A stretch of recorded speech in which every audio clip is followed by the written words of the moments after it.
নমস্কার। শুরু করছি আমি আজকে আলোচনা লোকশিক্ষা প্রবন্ধ। প্রাবন্ধিক হলেন বঙ্কিমচন্দ্র চট্টোপাধ্যায়। আলোচনা শুরুর আগে আমি প্রাবন্ধিক বঙ্কিমচন্দ্র চট্টোপাধ্যায়ের জীবন কাহিনী নিয়ে একটু আলোচনা আসব। প্রাবন্ধিক বঙ্কিমচন্দ্র চট্টোপাধ্যায় জন্মগ্রহণ করেছিলেন 1838 খ্রিস্টাব্দে 24 পরগনা জেলার কাঁঠালপাড়া গ্রামে। পিতার নাম ছিল যাদবচন্দ্র চট্টোপাধ্যায়। বঙ্কিমচন্দ্র ছিলেন কলকাতা বিশ্ববিদ্যালয়ের প্রথম স্নাতক। 1858 খ্রিস্টাব্দে স্নাতক হওয়ার পর ডেপুটি ম্যাজিস্ট্রেটের চাকরি গ্রহণ করেন। সাহিত্যের প্রতি তার অনুরাগ ছিল অপরিসীম। তার প্রথম উপন্যাস দুর্গেশ নন্দিনী 1865 খ্রিস্টাব্দে রচিত হয়। উপন্যাসটি লিখে তিনি অসাধারণ খ্যাতি অর্জন করেছিলেন। এটি বাংলা সাহিত্যের প্রথম ও যথার্থ উপন্যাস ছিল। এরপর তিনি একে একে যে সমস্ত উপন্যাসগুলি রচনা করেছিলেন সেগুলি হল কপালকুণ্ডলা, মৃণালিনী, রাজসিংহ, চন্দ্রশেখর, আনন্দমঠ, সীতারাম, রজনী, ইন্দ্রা প্রভৃতি উপন্যাস। প্রবন্ধ রচনাতেও তিনি ছিলেন কিন্তু সিদ্ধহস্ত। তার প্রবন্ধগুলির মধ্যে উল্লেখযোগ্য লোকরহস্য, কমলাকান্তের দপ্তর, কৃষ্ণচরিত্র প্রভৃতি। এছাড়া তিনি বঙ্গদর্শন নামে একটি পত্রিকাও প্রকাশ করেছিলেন। এই পত্রিকাটিকে কেন্দ্র করে তিনি একটি সাহিত্যিক গোষ্ঠী তৈরি করতে সক্ষম হয়েছিলেন, যারা পরবর্তীকালে বাংলা সাহিত্যকে সমৃদ্ধ করেছিলেন। 1894 খ্রিস্টাব্দে তিনি পরলোক গমন করেন। এই ছিল আমাদের বঙ্কিমচন্দ্র চট্টোপাধ্যায়ের জীবন কাহিনী সংক্ষিপ্ত ব্যাখ্যা। এবার আমরা দেখে নেব প্রাবন্ধিকের সংক্ষিপ্ত পরিচয় থেকে কিছু সব প্রশ্ন। প্রথমত বলা যায় প্রাবন্ধিকের জন্ম কত খ্রিস্টাব্দে হয়েছিল। উত্তর হবে 1838 খ্রিস্টাব্দে। দ্বিতীয় প্রশ্ন, প্রাবন্ধিকের জন্মস্থান কোথায় ছিল? তিনি জন্মগ্রহণ করেছিলেন কাঁঠালপাড়া গ্রামে। তৃতীয় প্রশ্ন, প্রাবন্ধিকের পিতার নাম কি ছিল? যাদবচন্দ্র চট্টোপাধ্যায়। চতুর্থ প্রশ্ন, প্রাবন্ধিক কোন বিশ্ববিদ্যালয় থেকে স্নাতক লাভ করেছিলেন? কলকাতা বিশ্ববিদ্যালয় থেকে প্রাবন্ধিক প্রথম স্নাতক লাভ করেন। কত খ্রিস্টাব্দে প্রাবন্ধিক ডেপুটি ম্যাজিস্ট্রেট চাকরি গ্রহণ করেন? 1858 খ্রিস্টাব্দে প্রাবন্ধিক প্রথম ডেপুটি ম্যাজিস্ট্রেট চাকরি গ্রহণ করেন। প্রাবন্ধিকের কোন বিষয়ে অনুরাগ সবথেকে বেশি ছিল? সাহিত্য বিষয়ে প্রাবন্ধিকের অনুরাগ সবথেকে বেশি ছিল। প্রাবন্ধিকের প্রথম উপন্যাসের নাম কি ছিল?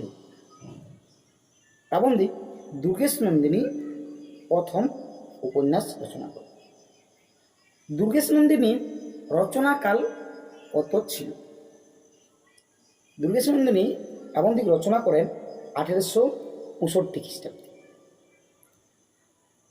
প্রাবন্ধিকের দুর্গেশ নন্দিনী উপন্যাস ছাড়া আর কি কি উপন্যাস রচনা হয়েছিল? তিনি কপালকুণ্ডলা, মৃণালিনী, রাজসিংহ, চন্দ্রশেখর, আনন্দমঠ, সীতারাম, রজনী, ইন্দ্রা প্রভৃতি উপন্যাসগুলি রচনা করেছিলেন। এছাড়া প্রাবন্ধিকের প্রবন্ধগুলির নাম কি ছিল? তার প্রবন্ধগুলি ছিল উল্লেখযোগ্য প্রবন্ধগুলি হল লোকরহস্য, কমলাকান্তের দপ্তর, কৃষ্ণচরিত্র প্রভৃতি। এছাড়া তিনি কোন পত্রিকায় সম্পাদনা করতেন? প্রাবন্ধিক বঙ্গদর্শন নামে একটি পত্রিকার সম্পাদনা করতেন।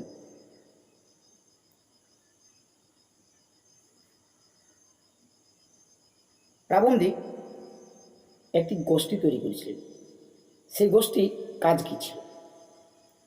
প্রাবন্ধিক বঙ্কিমচন্দ্র চট্টোপাধ্যায় যে গোষ্ঠী তৈরি করেছিলেন, সেই গোষ্ঠী পরবর্তীকালে বাংলা সাহিত্যকে সমৃদ্ধ করেছিল। শেষ প্রশ্ন, প্রাবন্ধিক বঙ্কিমচন্দ্র চট্টোপাধ্যায়ের মৃত্যু হয় কত খ্রিস্টাব্দে? প্রাবন্ধিক বঙ্কিমচন্দ্র চট্টোপাধ্যায়ের মৃত্যু হয়েছিল 1894 খ্রিস্টাব্দে। এবার আমরা শুরু করব মূল প্রবন্ধ। লোকসংখ্যা গণনা করিয়া জানা গিয়াছে যে বাংলাদেশে নাকি 6,60,00,000 মনুষ্য আছে। প্রাবন্ধিক বঙ্কিমচন্দ্র চট্টোপাধ্যায় বলেছেন যে লোকসংখ্যা গণনা করিয়া জানা গেছে যে বাংলাদেশে 6,60,00,000 মানুষের বসবাস। 6,60,00,000 মনুষ্যের দ্বারা সিদ্ধ না হইতে পারে, বুঝি পৃথিবীতে এমন কোনো কার্য নাই। প্রাবন্ধিক গর্ব করে বলেছেন যে এই 6,60,00,000 মানুষ যদি চেষ্টা করে, তো এমন কোনো কাজ নেই যে কাজটা আমাদের বাঙালিরা করতে পারে। কিন্তু বাঙালির দ্বারা কোনো কার্যই সিদ্ধ হইতেছে না। কিন্তু বর্তমানে প্রাবন্ধিক দেখেছেন যে বাঙালিরা কোনো কাজেই করতে পারছে। ইহার অবশ্য কোনো কারণ আছে। আমরা জানি যে প্রতিটা কার্যেরই কিছু না কিছু একটা কারণ থাকে। আজ বাঙালিরা এত জনসংখ্যা থাকা সত্ত্বেও কেন কোনো কার্যে সিদ্ধ হতে পারছে? তার পিছনে তো নিশ্চয়ই কোনো একটা কারণ থাকবে। লৌহ অস্ত্রে পরিণত হইলে তদ্বারা অস্তর পর্যন্ত বিচ্ছিন্ন করা যায়।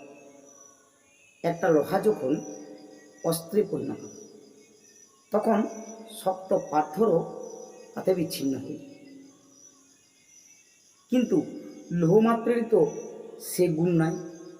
কিন্তু যে কোনো লোহা দিয়েই তো পাথর কাটা যায় না। লোহাকে নানাবিধ উপাদানে প্রস্তুত, গঠিত, শানিত করতে হয়। প্রাবন্ধিক বলেছেন এই লোহাকে অস্ত্রে পরিণত করতে হলে তার আগে তাকে বিভিন্নভাবে ঘষা মাজা করে তারপর সেটাকে অস্ত্রে পরিণত করতে হয়।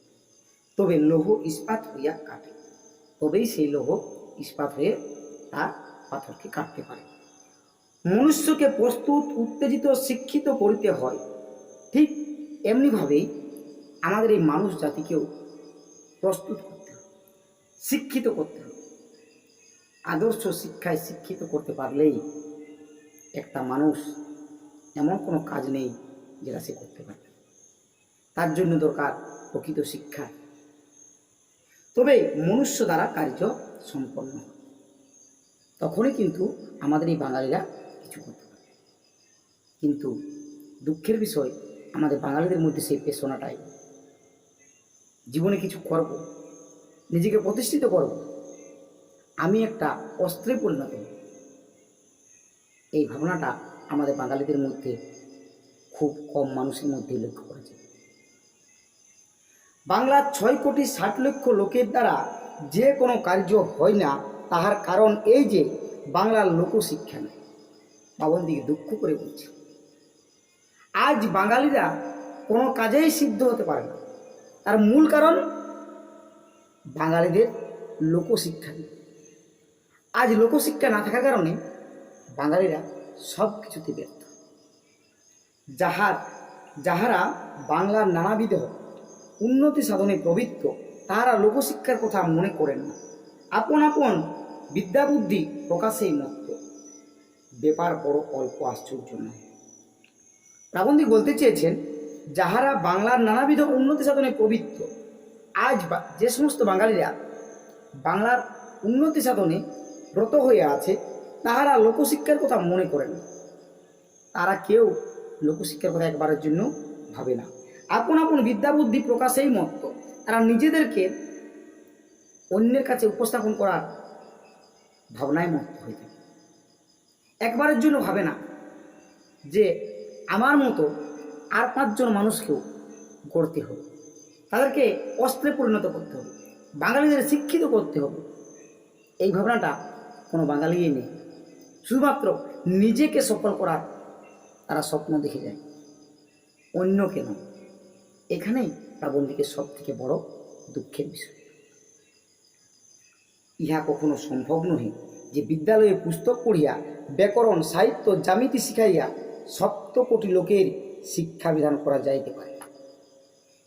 আজ প্রাবন্ধিক বলেছে যে কখনোই বাঙালিদের বই পড়ে পুস্তক পড়ে ব্যাকরণ জ্যামিতি গণিত ইত্যাদি প্রথাগত শিক্ষায় শিক্ষিত হয়ে কোনো বাঙালি প্রকৃত মানুষ হতে পারে না। কিন্তু আমরা আজ সেই ভুলটাই করছি। আমরা প্রত্যেকে পুঁথিগত বিদ্যায় বিদ্বান হয়ে নিজেকে পণ্ডিত জাহির করি। আমাদের সব থেকে বড় ভুল এইখানে। তারপর প্রাবন্ধিক বলেছেন সে শিক্ষা শিক্ষাই নয় এবং সে উপায়ে এ শিক্ষা সম্ভব নয়। আমরা যে প্রথাগত শিক্ষায় শিক্ষিত হচ্ছি, এ শিক্ষাটা প্রকৃত শিক্ষা নয়। আর লোকশিক্ষা এভাবে কখনো সম্ভব নয়। পুঁথিগত বিদ্যায় কখনো লোকশিক্ষা লাভ করা যায় না। লোকশিক্ষা এখানে আমরা যদি বলতে চাই যে সাধারণ জ্ঞান, জেনারেল নলেজ, যেটা পুঁথি পড়ে লাভ করা যায়। আমাকে উপস্থিত বুদ্ধি অর্জন করতে হবে। কীভাবে আমি নিজেকে সফল করব, কীভাবে আমি 5 জন মানুষের কাছে নিজেকে উপস্থাপিত করব, কীভাবে 5টা মানুষের উপকার করব, এটা বইয়ে পড়ে পাওয়া যায় না। তার জন্য লোকশিক্ষার প্রয়োজন। লোকশিক্ষার দ্বারাই আমরা জানতে পারব কীভাবে প্রকৃত মানুষ হওয়া যায়, যেটা প্রাচীন ভারতবর্ষে ছিল, কিন্তু বর্তমান দিনে আজ তা লুপ্ত হতে চলেছে। প্রাবন্ধিক বলেছেন চিত্তবৃত্তি সকলের প্রকৃত অবস্থা, স্ব কার্যের দক্ষতা, কর্তব্য কার্যে উৎসাহ, এই শিক্ষাই শিক্ষা। লোকশিক্ষা সেট শিক্ষাকে বলা হয় চিত্তবৃত্তি। চিত্ত কথার অর্থ কি? মন। চিত্তবৃত্তি সকলের প্রকৃত অবস্থা। চিত্তবৃত্তি দ্বারা মানসিক শিক্ষার দ্বারা আমরা কি হয় প্রকৃত শিক্ষিত হতে পারব, স্ব কার্যে দক্ষতা অর্জন করতে পারব। বাংলায় একটা প্রবাদ আছে, যে রাঁধে সে চুলো বাঁধে, যে পারে সে সব কিছুই পারে। আমরা শুধুমাত্র একটা শিক্ষায় শিক্ষিত হয়ে নিজেদেরকে পণ্ডিত করি, কিন্তু একটা বিষয় নয়। যখন আমরা স্ব বিষয়ে দক্ষতা অর্জন করতে পারি, তখনই আমরা প্রকৃত শিক্ষায় শিক্ষিত। এই শিক্ষায় প্রাবন্ধিক প্রকৃত শিক্ষা বলেছে। আমাদিকে এমন একটু বিশ্বাস আছে যে ব্যাকরণ জ্যামিতিতে সে শিক্ষা হয় না, এবং রামমোহন রায় হইতে ফটিকচাঁদ স্কোয়ার পর্যন্ত দেখিলাম না যে কোনো ইংরেজি নবিশ সে বিষয়ে কোনো কথা কহিয়াছে। এমনকি প্রাবন্ধিক দুঃখ করেই বলেছে যে আমাদের এমনই একটু বিশ্বাস আছে যে ব্যাকরণ জ্যামিতিতে এই শিক্ষা লাভ করা যায় না।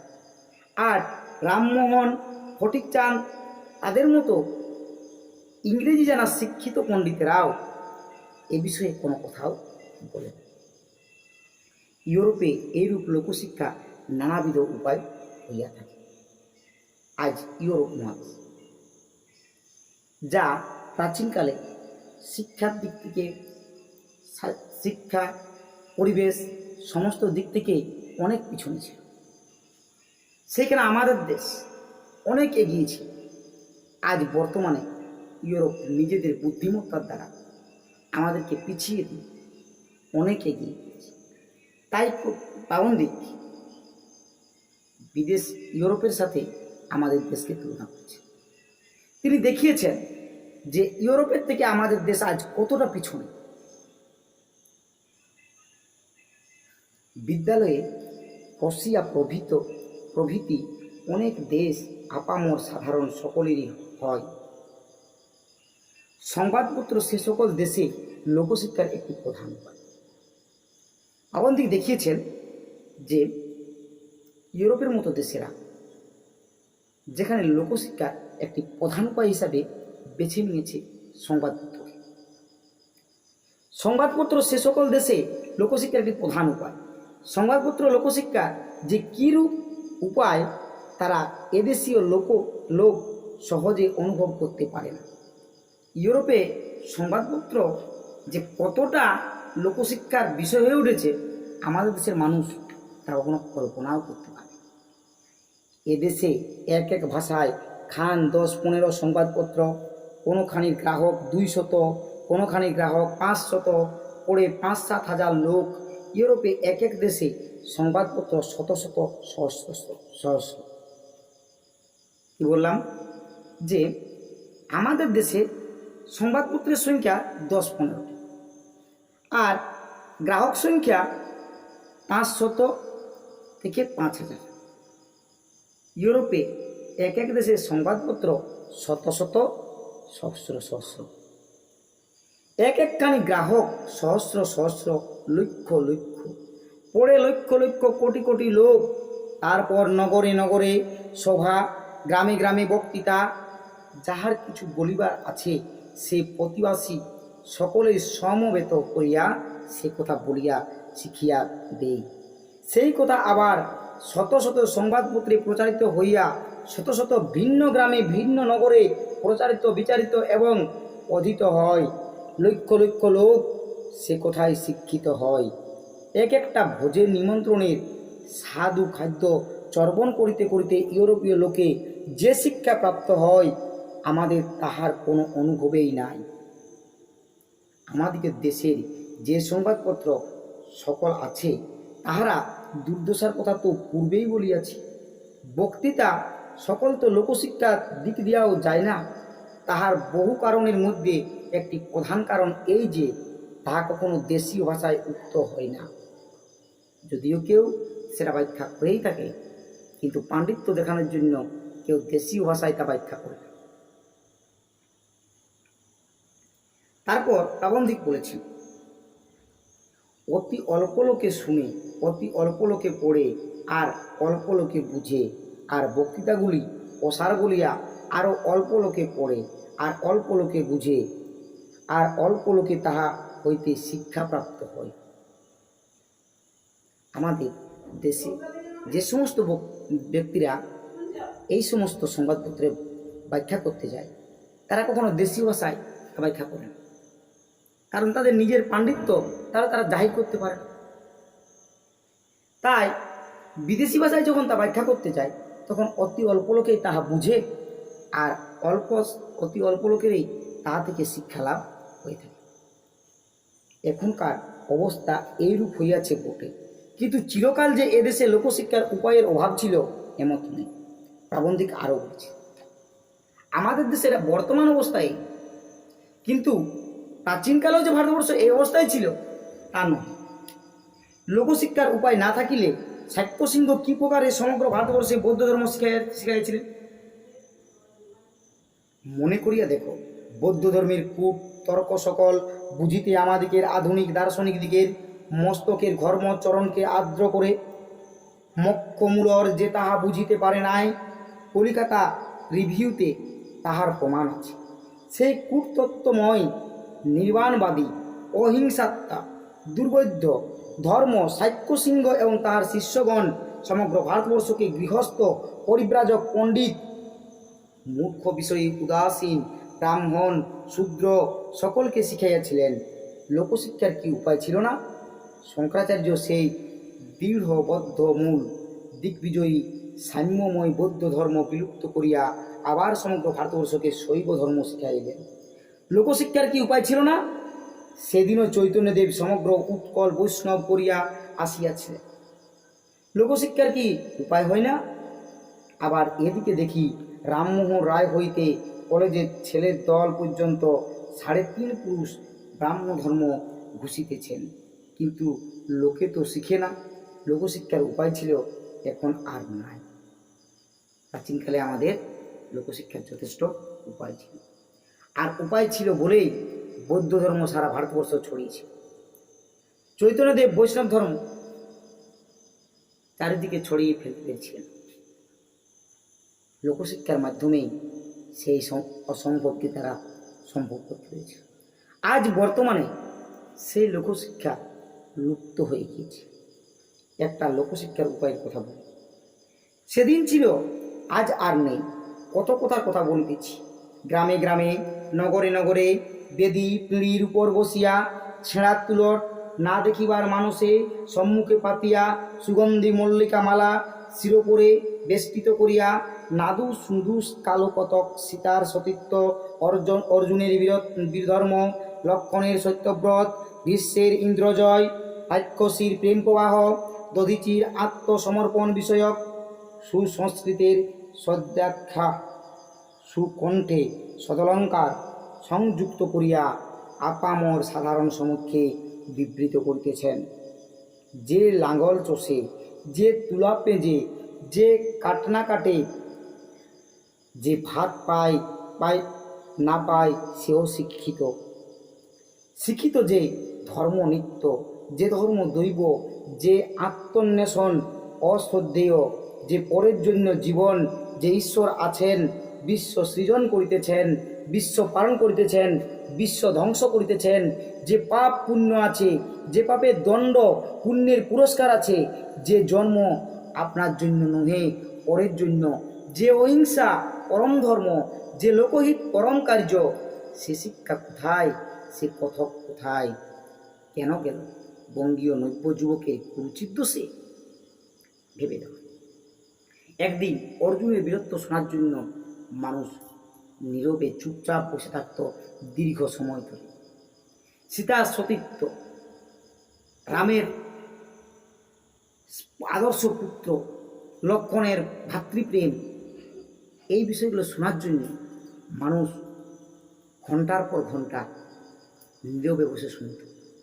কিন্তু আজ বর্তমান দিনে মানুষের সেই নৈতিক শিক্ষা গ্রহণ করার কোনো প্রয়োজনই মনে করে না।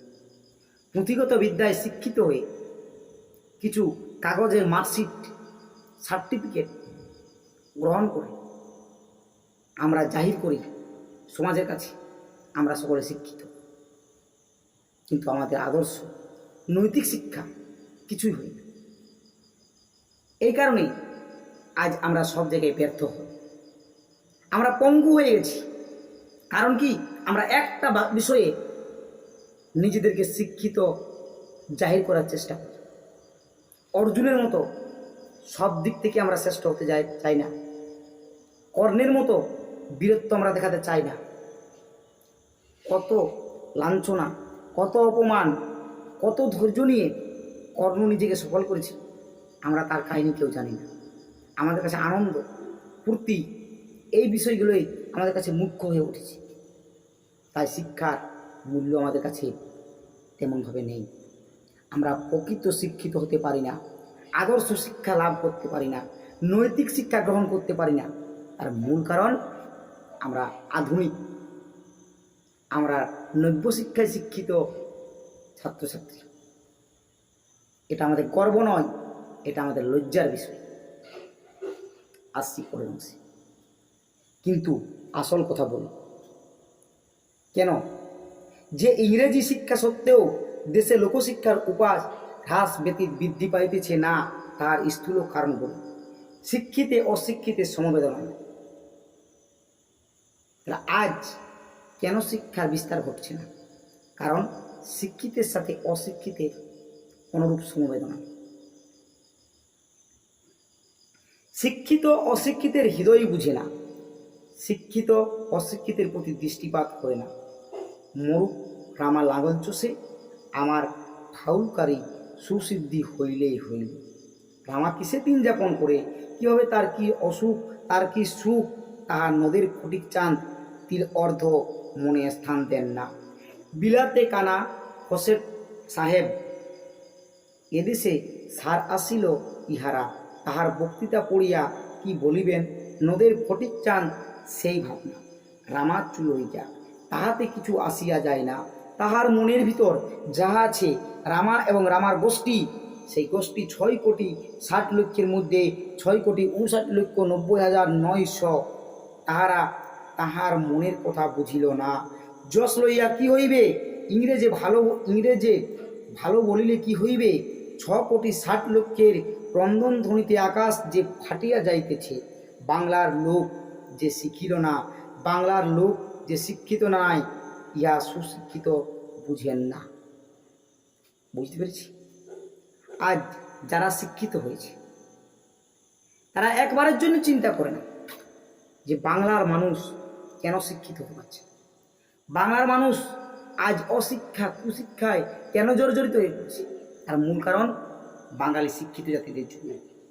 আর বাঙালি শিক্ষিত জাতিরা যারা শিক্ষিত হয়েছে তারা অশিক্ষিতদের কাছে কোনোরূপ সমবেদনা জানায় না, কোনোরূপ শিক্ষা তাদেরকে প্রদান করে না। শিক্ষিত অশিক্ষিতের মধ্যে কোনো সামঞ্জস্য নেই। শুধুমাত্র কি নিজেকে আমরা সফল করার স্বপ্নে মত্ত।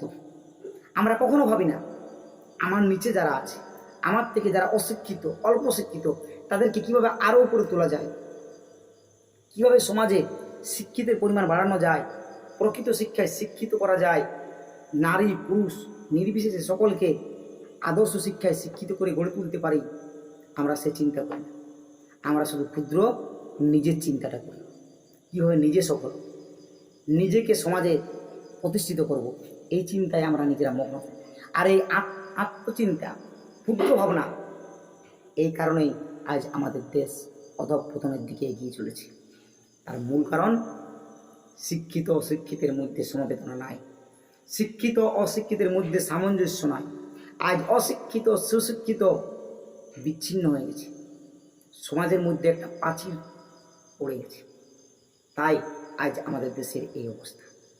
যেখানে ইউরোপের মতো দেশগুলো এত এগিয়ে আসছে, জনসংখ্যা অল্প, আমাদের দেশের জনসংখ্যা এত বিপুল, তবু আমরা পিছিয়ে পড়ছি।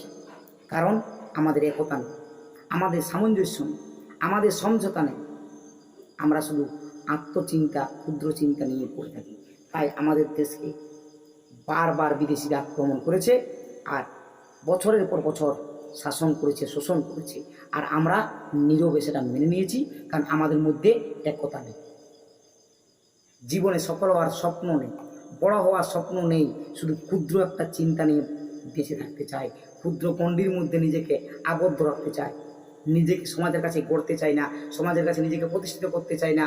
সমাজের মানুষ আমার দ্বারা আলোকিত হোক, এটা আমরা কখনো ভাবিয়েই না, আশা কত দূরের কথা।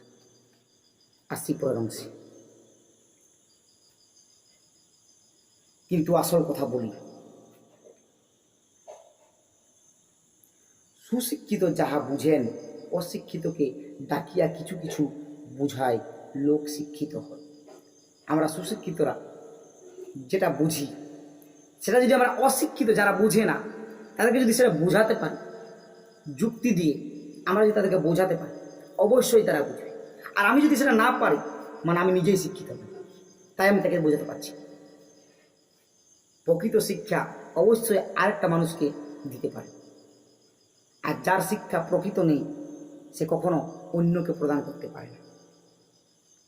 আসি, এই কথা বাংলা সর্বত্র প্রচারিত হওয়া আবশ্যক, কিন্তু সুশিক্ষিত অশিক্ষিতের সঙ্গে না মিশিলে তা ঘটিবে না। সুশিক্ষিতে অশিক্ষিতে সমবেদনা চাই। প্রাবন্ধিক মন থেকে বলেছে যে সুশিক্ষিত আর অশিক্ষিতের মধ্যে একটা সামঞ্জস্য আনতে হবে, তাদের মধ্যে বোঝাপড়া আনতে হবে। সুশিক্ষিত অশিক্ষিতের মধ্যে যদি সমবেদনা না আসে, তাহলে কখনো বাংলায় প্রকৃত শিক্ষা প্রদান করা সম্ভব হবে না। বাঙালি কখনোই প্রকৃত শিক্ষিত হয়ে উঠবে না। বাঙালি কখনোই বিদেশিদের সাথে পাত্তা পাবে না। আমাদের দেশ পিছিয়ে আছে, আরও পিছিয়ে থাকবে।